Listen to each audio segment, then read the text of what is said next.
Cybersecurity startup Tanium built its way to a $3.5 billion valuation with investments from top Silicon Valley VC firms by demoing its software working in a hospital that was one of its clients. But Tanium didn't have permission to make the demos it did. A company selling cybersecurity software was showing off customer information that it shouldn't have been in basically a not secure way.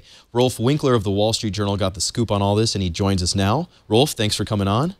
Hey, Nate, how you doing? Great, great. So walk us through this. This is fascinating stuff. How'd you come across this story, and tell us exactly what Tanium did that is so wrong and controversial. Well, here's what they do. Basically, Tanium has pretty cool technology, first of all, and they wanted a cool demo to show it off. And here's how this works. Basically, the way what Tanium does is it can tell you everything that's running on across kind of the desktops on your network. If you want to know every instance of Windows you're running, to know how much to pay for it, or what your current versions of Java are, or the antivirus software you're running, or whatever, Tanium uses its peer-to-peer technology to tell you this kind of stuff instantly, like 15 seconds. You can query its tool and it'll just tell you every computer. Before, other solutions, you kind of had to like go pull information into a database, then you had to query the database, and sometimes that would take a day. It'd just be old information, and if you're getting attacked, that's just too slow. So the problem for Tanium almost was people believing that they could really do this, and so they said, yeah, no, really, our technology can do this, and they wanted to show it in a live customer environment. And the customer they chose was El Camino Hospital in Mountain View. The trouble is the hospital didn't know anything about it. So really, I mean, it's kind of a tough spot for Tanium to be in a sense. Like, in order to fully understand how this works, you have to see it in a live environment. But all of its clients would have information that they don't want to share. So is this kind of a matter of like they just moved too fast and they should have slowed things down and asked permission, and they maybe were over eager? Or was this basically there was no other way to pull this off other than break the rules kind of agreement? Look, absolutely, they needed to ask for permission, because at the end of the day, what they were showing off was a whole bunch of very sensitive information to many thousands of people. Probably they did this demo at least hundreds and hundreds of times.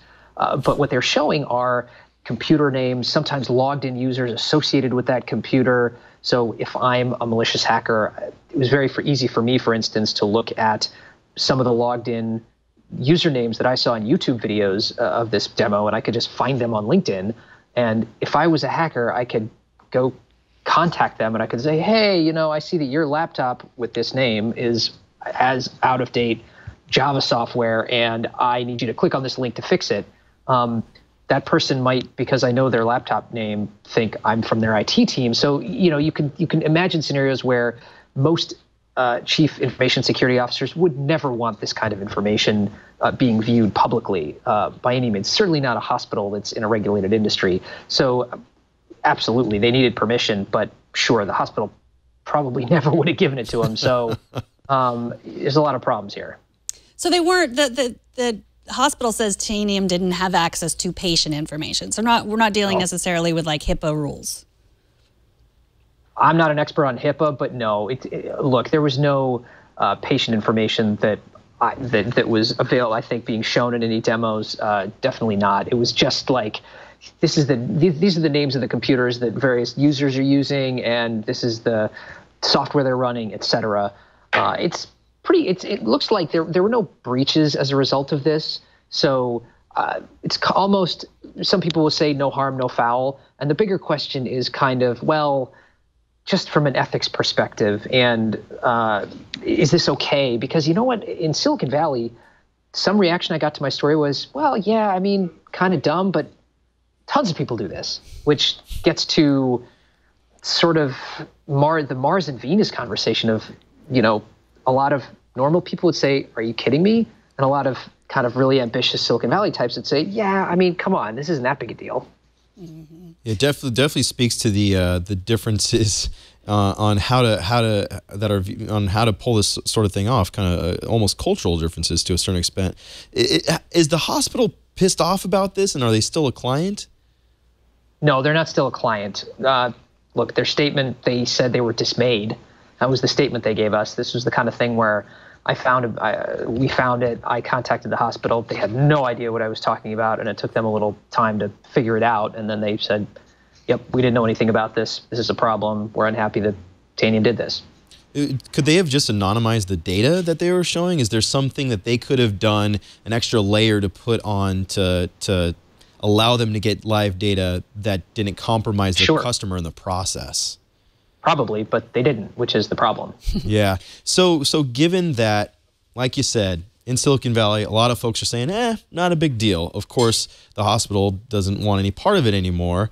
What is this going to mean for this company? Is this going to be a detrimental thing? Is this going to hurt their ability to get new clients? Or is this the sort of thing that people are just going to kind of look over and say, hey, the stuff works. Now we know it works. Keep on going. Good question. I think what's interesting about Tanium is the product, by all accounts I've heard, is pretty impressive. But the company itself is facing a lot of issues. Before this came out, there were revelations first reported by Bloomberg about, we should say, the prickly nature of the CEO. He admitted in a blog post after our story about how he's hard-edged. Basically, people are accusing the company of having a toxic culture, which they deny. But, the stories we've heard are that he bullies employees, that they fired people for ahead of their stock options vesting, which they deny, to be fair. But there's just, and tons of executives have left. Which is a very large, noticeable red flag here. So good technology, but a lot of management questions. Awesome. Well, great reporting on this, Rolfe. We're pretty lucky to catch you because you're actually in a deadline situation. So we really appreciate you coming on. But there's one more thing, the thing that you're working on, I guess, right now, which is Elon Musk's company Neurallink, which wants to basically put technology into our brains that would allow us to work with AI to, become smarter and more capable and all these sorts of things. You basically broke the news on this a couple weeks ago, and now there's a website and a Twitter account up. Is that what's going on? Yeah, there's a website, a Twitter account, and Elon Musk gave comments to the explainer site Wait But Why, detailed comments, and there's a 36,000 word post on Wait But Why. Wow. That is up, that basically explains mostly brain science, but gets into what Neuralink hopes to do in more detail, more or less confirming a lot of what we already reported. Well, you probably haven't had a chance to read through all of those words yet, but is there anything that's revelatory today that you can share with us? Sure. Well, we know now, we knew Elon was going to take a leadership role here. We weren't positive he was going to be CEO. He is going to be CEO of this company. That means he's CEO of 3 very ambitious companies. Tesla wants to, what does Tesla want to do? They want to mass market electric, very difficult. SpaceX wants to go to Mars. Neuralink, we have more details now. This is interesting. Neuralink basically wants to re-engineer language in this way. The way Elon describes it in his comments to Wait But Why, gosh, I'm going to mess this up. He's much better at this than I am. The way our brains are these incredible calculating machines, and speech and typing are these output mechanisms that we have that are actually kind of slow when you think about it. Imagine if you could put a computer interface directly in your brain, and then, Nate, you had a computer interface in your brain, and our brains could effectively speak to one another, but without language. Wow. If that makes sense. Like light speed almost. Interfaces would interface. That's amazing. That's the general idea. That's the far out idea. That's sort of like the SpaceX wants to go to Mars idea. The more near-term idea that he confirmed is we want to build brain interfaces to help with brain disease, some strokes, cancer lesions he mentioned. That's the first thing they want to do, right? With SpaceX, yeah, Mars is cool, but first we're going to build a really neat rocket company that's going to deliver satellites to space.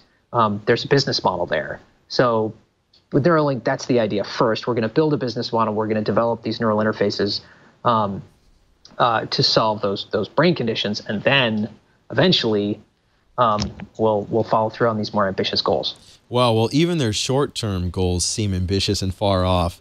Thank you so much, Rolfe, for joining us and telling us all about this. Tell people where they can follow you and your work and find your coverage on all of these things and so much more. Sure. I'm a reporter at The Journal. You can always read The Journal, and you can follow me on Twitter at Rolfe Winkler. Awesome. Thank you so much for coming on, and hopefully we'll have you on again soon. You always have such great stories. Thank you. Bye-bye.